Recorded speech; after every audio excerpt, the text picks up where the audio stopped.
Hey guys, welcome. Good to see you. It's been a while. I'm glad everybody could make it to the round table. We're all here to discuss Sideshow's new piece, Batman versus Joker, Eternal Enemies. I'm Anthony Mestes. I project manage this piece. I'm Daniel Bell. I'm a sculptor. Martin Canale, sculptor as well. Bernardo Escobar, painter. I'm sure the fans are well familiar with all three of you. You guys have been with Sideshow, I think 8 years. 8 years. Almost 20. 19. Almost 20? 19, yeah. So Same as you. Yeah, thanks. Yep, I'm old as well. So with this piece, obviously there's two characters. Yeah. And I know you guys are both huge comic book fans. Yeah. How did the decision... Yeah, it was a fight. It was like that. That's what I envision this. Like this is how it When the project come up, I say, I want to work on this piece. Tom say, okay, you have the project. You have the chance to work in team with other sculptors. So who you choose to work with you on this piece? Right. So I say, Daniel. Yeah. For sure. They're only character you can choose. So say, choose wisely. Yeah. Joker to me. I'd have to say this is probably one of the most ambitious pieces that Sideshow's done. Yeah. What made it so ambitious? What were some of the challenges that you guys had with this piece? Composition was one of the most challenging parts of this piece because it's two guys fighting, falling down, many things going on around piece. And we wanted to create all these elements without distracting the viewer too much, because the core of the statue is this fighting between these characters. It's such a action-packed scene. Yeah. And you have to get that one moment in time and freeze it. What some people would refer to like bullet time, like what the Matrix had done in the earlier movies, where it's like you freeze, but you want to capture that. In what moment, what frame you choose It's an in-between moment, we call it. Exactly. The first concept was a 2D view, where the idea was very clear about the situation, but then we start exploring that and adding other elements to create a little more 360 feeling about. And that's a difficult challenge in its own, because we have like Richard Luong, who did the initial sketch and the design, and he does great work, and it works out and it sets the concept. Yeah, but then you guys have to bring it into 3 dimensions. How is it going to look from different angles? And I think with this piece, because of the two figures and everything that's going on, you can't just focus on one view. No, exactly. You have to make sure that, if the viewer wants to put it this way, it's got to look good. And once again, it has to look natural and not confusing, which I think you guys definitely accomplished. Thank you. We are really happy about it looks the full awesome. Collaboration team. And speaking of collaborations, we also had a few other artists that helped you guys that weren't able to make it. For the very beginning, Daniel and Jorge Villar was part of the team, so he helped us to translate what was the concept in 3D sketch to the final for the base, with all the elements, the textures, the details on the broken wood and the floor, the smokes, fires. Not to interrupt, but the base is just as important as Exactly. Also, what is part of the story? Some elements there give you some idea what is going on there to help tell the story. Yeah. And you said we had Jorge, and there was Claudio Abraham. Claudio Abraham. He was in charge of the whole holder piece that is going to keep all the extras for the Joker. Yeah. So it's not here. This will be the regular version, right? Regular is? It's the regular version. Yeah. We'll have some swap outs that customers will get to see some little extras that we're not necessarily seeing here. That'll come into play. Not yet. It'll add some punch to I see what you did there. It will. And now with that, we have Bernie. Speaking of punches, we're going to bring in Bernie in here, and Bernie was responsible for doing the paint work on this piece. Bernie's a big Batman fan as well, and he's like, I really want to paint that side of the table. Yeah, because this is a Batman team. Batman team, Joker team. You need to be there. And then it gets to once he gets the product, he's like, I don't know why everybody thinks I love Batman. I go, I don't know, maybe 19 years of you saying how much you love Batman comes into play. What were some of the challenges that you had to undertake when you the whole thing? I mean, I know the challenges. We always want to do the forced lighting, and then we do, to give it that, you have the lighting effect, and then you have the shadows, and kind of make it look graphic. Yeah. But with this piece, since it's 360, it's all enveloping. You really can't do that because the light's going to change in any direction. So we had to get basically give it a graphic look, but kind of more realistic, but still keep even the background stuff. Like, you know, there's so many elements to it and keeping the energy.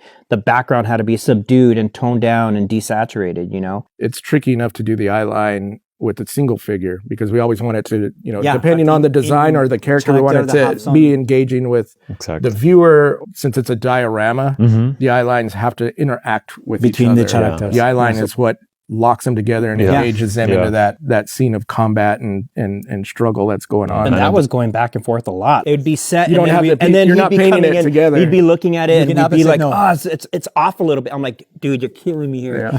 Literally, the energy of the piece in real time, like physical, there was energy in just trying to keep it together and having that go, make it work. Yeah, it was challenging because we want to both characters being looking to each other, but at the same time they will have to show the faces to the viewer. And I think the natural thing to do is when you have two characters like that engaged, you want to say the Joker's looking straight at Batman and stuff, but then the viewer won't get you don't get that view of the Joker's face and what's going on, so you have to find the twist, so you basically but that is twist the head and twist the eye, but that is also a characteristic about the character. It's more like a twisted he's not serious, so needs to be he's kind of looking away like he's laughing at what's going on, like it's very demented. That help us to create that things don't look forced. I think one of the things too is that, just a note to you guys, what you guys accomplished with this is that you have to have that sense of weight. Because it's very easy with a piece like this it looks like they're floating, and that's the last thing you want, because you want it to look like they're falling. Exactly. They have weight. Batman has weight on Joker. Joker has weight on the floor. And you have to convey that in a snapshot in a sculpture, which is a challenge on its own. Especially people think that you guys are working side by side, but that's not the case, which is a crazy challenge because if you go back, 10 years or whatever it may be when the norm was when you were working in epoxies or clays or anything like it, this would never happen. No, not at all. It's kind of reminiscent to how like the music industry is now. A lot of, artists, they're never in the same studio recording a song. They're just getting the music that comes through and they're cutting it in, and at the end of the day, you have an album that works, and it's kind of the same thing that we're able to do with the digital element of, sculpting with ZBrush and whatever, where we're able to, get 5 people, work on the same project, and it's like landing an airplane. I mean, it is quite the coordinated effort. Well, into that, let's just say that his knowledge with both worlds of being in design and sculpt and paint, so he can relate, because he was, when he was paint lead and, we were collaborating back and forth, it was nice to do that again. This is a quarter scale piece. Usually dioramas, I'm used to doing at 5th scale or smaller. This is 2 quarter scale figures. So it's 2 big pieces. Just having the layers under there and paint, I couldn't, normally we'll put the base together and paint it. This one was, I couldn't paint one thing and do the other. I had to do one first, then the next one, take that out and see where it was going with it. Underneath. So, with him having a lot of painting experience, it was good to go back and forth. And, he kind of dabbled in there too. He did some stuff. Little dabbling. Little. The composition is so crazy and dynamic. It's going to carry over into production. And I know sometimes people have fears that it's like, what? Look at this thing. There when we make the production. And we're definitely, talking with our production guys and making sure that we have the proper metal supports, everything that's going to have to come into play to make this work. But I think that the amazing thing is, because when you guys work digitally, the difference between physical working with clay is finding the center of gravity on that. A lot of times pieces get a little front heavy or whatever it may be, and that becomes an extra challenge in production. And I was surprised when this piece came, I was like, let's see how this works. When Bernardo was working on it and starting to get it together, and we were putting it together, the center of gravity was definitely working to where it has the illusion of that airy kind of tipping on the edge of a cliff type, scenario. But when you have it together and it's physically in hand, you feel it's like, this thing's balanced. The center of gravity is there, which will be very beneficial in production. Coming from the traditional, that's I already have knowledge. Knowledge. Exactly. In his case. My case, I just pray. No, but you have that naturally. It worked. Martin, is this going to work? You have that naturally, so that is something very interesting. I know earlier you guys had mentioned when we first talked about the piece that there's Easter eggs and some of the things that you intentionally classic elements like the bar related Crowbar. with the Dead in the Family comic where Joker makes There's all the his own things with over. Yeah. Did we say there's cards? Oh yeah, there's some cards. There's some cards in there. Sharp regular edge cards, regular cards, metal cards. Bernie's favorite cards.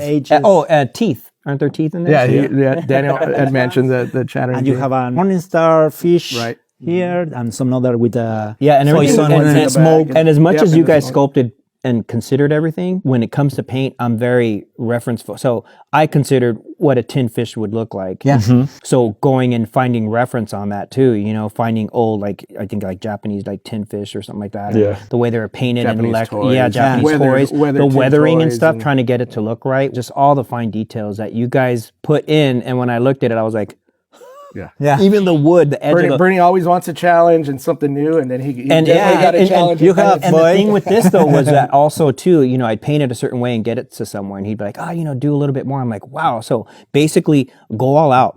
Try not to hold back. Yeah, I think people kind of take it for granted that paint just happens. And there's just as much, if not more, because exactly. Paint could definitely, it could either make a sculpt better or worse, or it can make a really good sculpt look not so good, and that's always the challenge. I always say it's the icing on the cake, really. With this piece being so dynamic and two characters fighting, are you Team Joker, you Team Batman? Yeah. Who's winning? Can you guys speak on that? Was that intentional to keep the viewer guessing? I think is no one is winning. Yeah. I mean, no one is. They are trying to do. Batman is trying, of course, to be Batman and Joker to be Joker. And Joker is being Joker. Yeah. And that's a good thing about this piece because I think it portrays that ambiguous relationship that they need to each other. Exactly. So it's a eternal enemy. Chemical reaction, right? Exactly, because just like in the comics. It's an ever-going I mean, you can see battle here between the a two. knife on the shoes, the detonators, and many other things, the cards already.